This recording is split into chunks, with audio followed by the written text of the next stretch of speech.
உலகத்திலே எனக்கு தெரிந்தவரை முதல் முறையாக இண்டிபெண்டன்ட் கேண்டிடேட்ஸ், அதாவது சுயேட்சையாக இருக்காங்களே, அவங்க தான் அதிக சீட்டை ஜெயிச்சிருக்காங்க. ஏன் திடீர்னு சுயேட்சைகள் இவ்வளோ ஜாஸ்தியாச்சு? இம்ரான்கான் என்ன தான் ஆனாருங்க? இதுவரை ஹிஸ்ட்ரி ஆஃப் பாகிஸ்தானில் ஒரு பிரைம் மினிஸ்டர் கூட 5 வருஷம் டென்யூரை கம்ப்ளீட் பண்ணதாக சரித்திரமே கிடையாது. இன்டர்நெட்டு கிடையாது, ஒன்றும் கிடையாது. எப்படி நீ ரீச் ஆயிடுறான்? இவர் இருக்கிறதோ வெறும் ஜெயிலில். எப்படி ரீச் ஆயிடுறான்னு கடைசியில் நெட்டு எல்லாத்தையும் பேன் பண்ணி வச்சாங்க. கவுண்டிங்கில் வந்து அன்னைக்கு ஈவினிங் பண்ண வேண்டியது ஒரு நாள் டிலே பண்ணாங்க. ஏகப்பட்ட ரிக்கிங் நடந்துச்சு அப்படின்னு சொல்கிறாங்க. ஏன்னா இதில் இராணுவத்துக்கு இம்ரான்கானை பிடிக்காது. இப்போ பாகிஸ்தானில் யார் ஆட்சி அமைக்க போகிறா? ஏன்னா இப்போ 93 பேரும் வேறு வேறு இது. ஸோ இவங்கெல்லாம் சேர்ந்து ஆட்சி அமைக்கலாம் ஒன்று. ஆனால்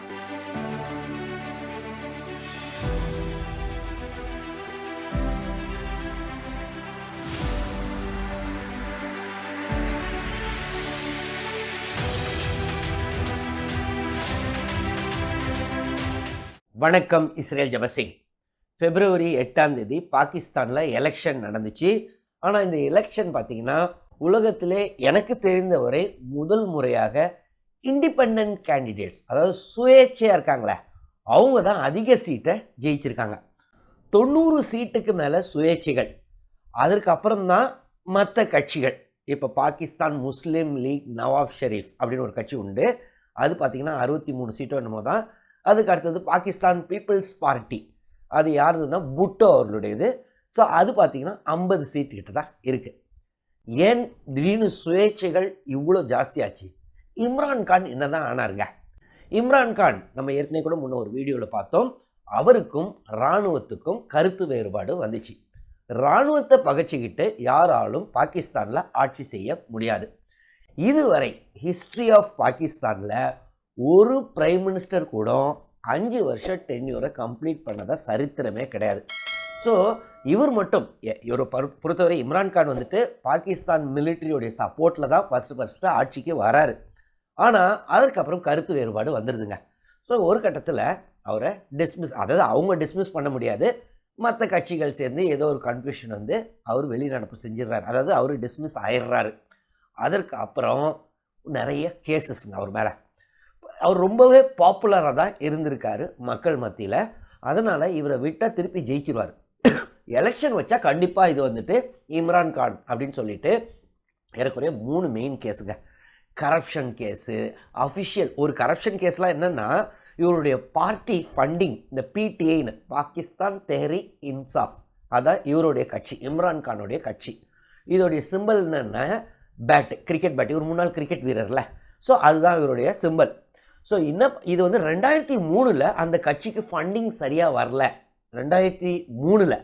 ஸோ அதை ஒரு இது கேஸு.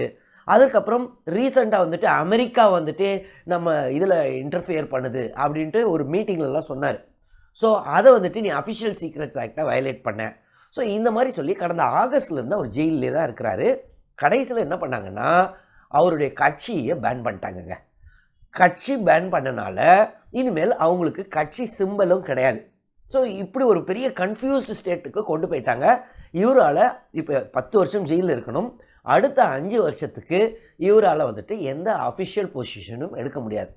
ஸோ இந்த சூழலில் தான் இம்ரான்கான் முடிஞ்சிட்டாரு. ஸோ மோஸ்ட்லி யார் ஜெயிப்பாங்க அப்படின்னு யோசிச்சாங்கன்னா பாகிஸ்தான் முஸ்லீம் லீக் நவாஸ் ஷெரீஃப் ஃபேக்ஷன். ஸோ இவங்க தான் ஜெயிப்பாங்கன்னு எல்லோருமே நினச்சிட்டு இருந்தாங்க. ஆனால் பெரிய திருப்பங்களை கொண்டு வந்து விட்டது இந்த எலெக்ஷன். என்ன ஆச்சு பார்த்தீங்கன்னா, இவர் உள்ளே தான் இருக்கிறாரு ஜெயிலில். ஆனால் இப்போ பிடிஐக்கு வந்துட்டு இருந்தால் தானே ஓட்டு, அந்த கட்சியை பேன் பண்ணி வச்சுட்டாங்க. இருந்தால் வேறு யாரும் ஜெயிச்சிடக்கூடாது, அந்த கட்சி இவருடைய லாயலிஸ்ட்னு. அப்போ என்ன பண்ணுறாங்கன்னா முழுக்க ஆர்டிஃபிஷியல் இன்டெலிஜென்ஸு, வாட்ஸ்அப்பு, ஸோ டெக்னாலஜியை யூஸ் பண்ணியே பயங்கரமான கேம்பெயின் பண்ணியிருக்காங்கங்க. Virtual rally. இவர் தான் ஜெயிலில் இருக்கிறாரு, அப்புறம் எப்படி வர்ச்சுவலாக ரேலி பண்ண முடியும்? அதுக்கு ஏஐ டூல்ஸ்லாம் யூஸ் பண்ணியிருக்காங்க. இவரை மாதிரியே இமேஜ் யூஸ் பண்ணி இவருடைய இந்த பாகிஸ்தான் அந்த கட்சியுடைய ஐடி டீம். அப்போ இவருக்கு லாயர் மட்டும் இவரை ஜெயிலில் போய் பார்க்க முடியும். ஸோ லாயர் வந்துட்டு லாயர்கிட்ட இவர் ஏதாவது சொல்லுவார், இதெல்லாம் சொல்லிருங்கன்னு. அதை வந்து அவங்க கட்சி ஆள்கிட்ட அந்த லாயர் சொல்லுவார். உடனடியாக அதை கண்டென்ட்டாக எடுத்து இவர் வர்ச்சுவலாக ஒரு மீட்டிங், ஒரு இது மாதிரி தயார் பண்ணி அவர் அட்ரஸ் பண்ணுற மாதிரி பண்ணாங்கங்க. அதுக்கப்புறம் பார்த்தீங்கன்னா ஒரு கட்டத்தில் இதெல்லாம் தெரிஞ்ச உடனே பாகிஸ்தான் கவர்மெண்ட் என்ன பண்ணிட்டாங்கன்னா, அஃபிஷியலாக எல்லாத்தையும் பேன் பண்ணிட்டாங்க. இவங்களால எந்த இதுக்குமே போட எந்த நியூஸ் பேப்பரில் ஏன்னா கட்சியை தான் பேன் ஆச்சு, அப்புறம் எப்படி நியூஸ் பேப்பரில் அட்வர்டைஸ்மெண்ட் பண்ண முடியும்? அதற்கு அடுத்தது இப்போ கட்சியெல்லாம் பேன் ஆகிடுச்சுன்னா இவங்கெல்லாம் எப்படி எலெக்ஷனில் நின்றுருப்பாங்க? பார்த்தீங்கன்னா எல்லோருமே சுயேட்சையாக அங்கங்கே நிற்கிறாங்க. அப்போ சுயேட்சைன்னா ஒவ்வொரு சுயேட்சை வேட்பாளருக்கும் ஒரு எலெக்ஷனுக்கு ஒரு சிம்பிள் வேணும் இல்லைங்க. இந்த சிம்பிள் வேறு, அந்த சிம்பிள் வேறு, எத்தனை சிம்பிள் யோசிச்சு பாருங்க. இது என்னன்னா எவ்வளோ எலெக்ஷன் நடந்துச்சுன்னா அதாவது நம்ம ஊரை பொறுத்தவரை லோக்சபாக்கும் அசம்பிளி எலெக்ஷன்ஸ்க்கும் சைமல்டேனியஸாக வச்சா எப்படி, அதே மாதிரி தான் இப்போ பாகிஸ்தானில் நடந்துச்சு. லோக்சபாவுக்கு பதில் அங்கே நேஷ்னல் அசம்பிளின்னு சொல்லுவாங்க. ஸோ நேஷ்னல் அசம்பிளிக்கு எலெக்ஷனு. அது இல்லாமல் அங்கே 4 ப்ராவின்ஸ் உண்டுங்க. ஒன்று வந்துட்டு பஞ்சாப், இன்னொன்று சிந்து, இன்னொன்று இந்த கைபர் அந்த ப்ராவின்ஸு, இன்னொன்று பலோகிஸ்தான். இந்த 4 ப்ராவின்ஸ்க்கு எம்எல்ஏ மாதிரின்னு வச்சுக்கோங்க. அடுத்தது நேஷ்னல் அசம்பிளிக்கு எம்பி மாதிரி. ஸோ இது எல்லாத்துக்கும் சைமல்டேனியஸாக எலெக்ஷன் வந்துச்சு. எத்தனை கேண்டிடேட் நிற்கணும், யாருக்குமே கட்சி சிம்பிள் கிடையாது. ஒரு இடத்துல தொடப்பம் இருக்கலாம், இன்னொரு இடத்துல விளக்கு இருக்கலாம், பல இடத்துல பல பல சிம்பிள். ஆனால் எப்படி அதை ரீச் பண்ண வச்சுருக்காங்களான்னா அவ்வளோ, அதாவது மக்கள் மத்தியில் அவருக்கு அவ்வளோ பாப்புலாரிட்டி இருந்தனால என்ன பண்ணியிருக்காங்க, அங்கங்கே வாட்ஸ்அப் குரூப்பு, அதற்கப்புறம் சாட்பாட் மாதிரி க்ரியேட் பண்ணிவிட்டு ஒரு வெப்சைட்டை க்ரியேட் பண்ணி, அப்போது இவரே இம்ரான்கானே சொல்லுவார், நீங்கள் வந்துட்டு இப்போ நான் வந்துட்டு வில்லிவாக்கம் கான்ஸ்டிடுவன்சியில் நிற்கிறேன், நான் அண்ணா நகர் அப்படி கேட்குறோன்னு வைங்களேன். அப்போ உன்னுடைய கேண்டிடேட் இவர் தான், அந்த கட்சி சிம்பல் இது தான், இவருடைய இண்டிபெண்டன்ட் கேண்டிடேட் இருப்பாங்கள்ல அதுதான். ஸோ இவங்க கட்சியில் இருந்த கட்சியில் இப்போ கட்சியே கிடையாது, அந்த கட்சியில் இருந்தவர்களெல்லாம் இண்டிபெண்ட்டாக இருந்து அவங்களுடைய சிம்பல், எலெக்ஷன் சிம்பலை இந்த மாதிரி ஒவ்வொரு இடத்துக்கும் பண்ணியிருக்காங்க. அவ்வளோ தூரம் டெக்னாலஜியை யூஸ் பண்ணியிருக்காங்க. ஏன்னா இவங்களால எந்த நியூஸ் பேப்பர், எந்த அஃபிஷியல் ரேடியோவோ டிவியோ எதுலேயுமே பண்ண முடியாது. ஸோ இந்த மாதிரி அங்கங்கே அரெஸ்ட்லாம் வேறு பயங்கரமாக பண்ணியிருக்காங்க. அதையும் மீறி டெக்னாலஜி வச்சு இந்த மாதிரி கேம்பெயின்லாம் நடந்திருக்கு. கடைசியில் என்ன பண்ணாங்க, ஒரு 2 நாள் இதையும் எடுத்து விட்டுட்டாங்க. இன்டர்நெட்டு கிடையாது, ஒன்றும் கிடையாது. எப்படி நீ ரீச் ஆயிடுறான், இவர் இருக்கிறதோ வெறும் ஜெயிலில், எப்படி ரீச் ஆயிடுறான்னு கடைசியில் நெட்டு எல்லாத்தையும் பேன் பண்ணி வச்சாங்க. எலெக்ஷன் நடந்துச்சுங்க. எலெக்ஷன் நடந்ததுக்கப்புறம் ரிசல்ட் அனௌன்ஸ் பண்ணது, இப்போ எலெக்ஷன் கவுண்டிங்கில் வந்து அன்றைக்கி ஈவினிங் பண்ண வேண்டியது ஒரு நாள் டிலே பண்ணாங்க. ஏகப்பட்ட ரிக்கிங் நடந்துச்சு அப்படின்னு சொல்கிறாங்க. ஏன்னா இதில் இராணுவத்துக்கு இம்ரான்கானை பிடிக்காது. ஸோ அவர் சரியில்லைன்னு அவரை தூக்குனாங்க. இந்த சூழலில் இராணுவத்தோட இதோட தான் எல்லாம் அங்கே ஒரு இது பண்ணி வச்சுருக்காங்க. அப்படி இவ்வளோ ரிக்கிங்க்கு அப்புறமும் இவருடைய இண்டிபெண்டன்ட் கேண்டிடேட்ஸ் இருக்காங்கல்ல, வேறு வேறு சிம்பிள், அவங்க வந்துட்டு ஏறக்குறைய 92 சீட்டு ஜெயிச்சிருக்காங்களாங்க. அதற்கு அடுத்தது நவாஸ் ஷெரீஃப், அவர் 63. அதற்கு அடுத்தது பிபிபி புட்டோ பார்ட்டி 50. ஸோ இப்போ வெறும் இண்டிபெண்டன்ட் கேண்டிடேட்ஸ் தான். ஆனால் பல கட்சி சிம்பிளே கிடையாது, எல்லாருக்குமே பல சிம்பிள் இருக்குது. ஸோ இவங்க இப்போ மெஜாரிட்டி ஆகிட்டாங்க. இது ஏறக்குறைய இதுவும் வந்துட்டு நிறைய ரிக்கிங்க்கு அப்புறம் நடந்துச்சு அப்படின்னு தான் சொல்கிறாங்க. ஏன்னா எலெக்ஷனே ஒரு நாள், ரிசல்ட்டே ஒரு நாள் கழித்து தான் இது பண்ணியிருக்காங்க. ஒருவேளை இம்ரான்கான் வெளியில் இருந்து இந்த மாதிரி கேஸ்லெல்லாம் இல்லாமல் இருந்திருந்தால் கண்டிப்பாக இன்றைக்கி அவர் தான் அவ்வளோ கேம்பெயின் பண்ணியிருப்பார், கண்டிப்பாக அவர் தான் பிரதமராக இருந்திருக்கணும். ஆனால் இப்போ வந்து அவர் ஜெயிலில் இருக்கிறார். ஆனால் ஹையஸ்ட் சீட்டு இப்போ அடுத்தது யார் ஃபார்ம் பண்ண போகிறா? ஸோ இவரும் இம்ரான்கானும் என்ன பண்ணியிருக்காரு, நாங்கள் தான் ஜெயிச்சோன்ருக்காரு.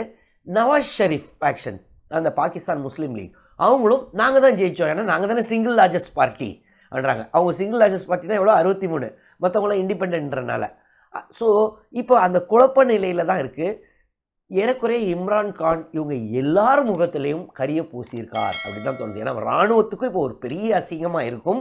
அதுக்கு அடுத்தது இவ்வளோ எஸ்டாப்ளிஷ் பார்ட்டிஸ் லைக் பாகிஸ்தான் முஸ்லீம் லீகாக இருக்கட்டும், பாகிஸ்தான் பீப்புள் பார்ட்டி, அவங்களெல்லாம் மீறி இண்டிபெண்ட்டாக ஒரு இது இல்லாமல் எலெக்ஷனுக்கு அளவே பண்ணாமல் இவ்வளோ ஜெயித்தது உண்மையாகவே இம்ரான்கானுக்கு மக்கள் மத்தியில் அவ்வளோ பாப்புலாரிட்டி இருக்குன்றதை தான் தெரியப்படுத்துது. இன்னொன்று, டெமோக்ரஸியை, அதாவது மக்களுடைய வாய்ஸை நீங்கள் என்ன தான் கண்ட்ரோல் பண்ணாலும் அது எப்படியோ வெடித்து வெளியில் வந்துடும். இவ்வளோ ரிக்கிங்க்கு அப்புறமும் 90க்கு மேலே சிங்கிள் லார்ஜஸ்ட்டாக இருக்கிறது அவர் தான். ஸோ எப்படினாலும் அது வெளியில் வந்துடும்ன்றது பாகிஸ்தான் ஒரு பெரிய உதாரணமாக ஆயிருக்கு. சரி, இப்போ என்ன ஆக போகுது? இப்போ பாகிஸ்தானில் யார் ஆட்சி அமைக்க போகிறா? ஏன்னா இப்போ 93 பேரும் வேறு வேறு இது. ஸோ இவங்கெல்லாம் சேர்ந்து ஆட்சி அமைக்கலாம் ஒன்று. ஆனால் பாகிஸ்தான் எலெக்ஷன் கமிஷனை பொறுத்தவரை இது எலெக்ஷன் கமிஷன் முழுக்க மிலிட்ரி கண்ட்ரோல், இராணுவத்தோடைய கண்ட்ரோல் தான் மொத்தமுங்க. ஸோ இப்போ என்ன நடக்குதான்னா குதிரை பேரம் ஆரம்பிச்சிருச்சான். Horse trading. யாருக்கும் பாகிஸ்தான் முஸ்லீம் லீக் நவாஸ் ஷெரீஃப்க்கும் பாகிஸ்தான் பீப்புள்ஸ் பார்ட்டி புட்டோ, இந்த 2 கட்சியும் சேர்ந்தா 120க்கு மேலே போயிடும். ஸோ இதை வச்சு ஒரு ஆட்சி அமைக்கலாமா? அதாவது இவங்க 2 பேரும் ஒரு காலத்தில் ஜென்ம விரோதிகள். இந்த 2 பிபிபியும் பாகிஸ்தான் முஸ்லீம் லீகும். ஆனால் அவங்க 2 பேரும் ஒன்றா சேர்ந்து ஆட்சி அமைக்க அப்படி தான் பேச்சுவார்த்தை நடந்துக்கிட்டு இருக்கு. மோஸ்ட்லி மிலிட்ரி ஏதோ இது பண்ணி மோஸ்ட்லி அந்த ஆட்சி தான் இருக்கும்.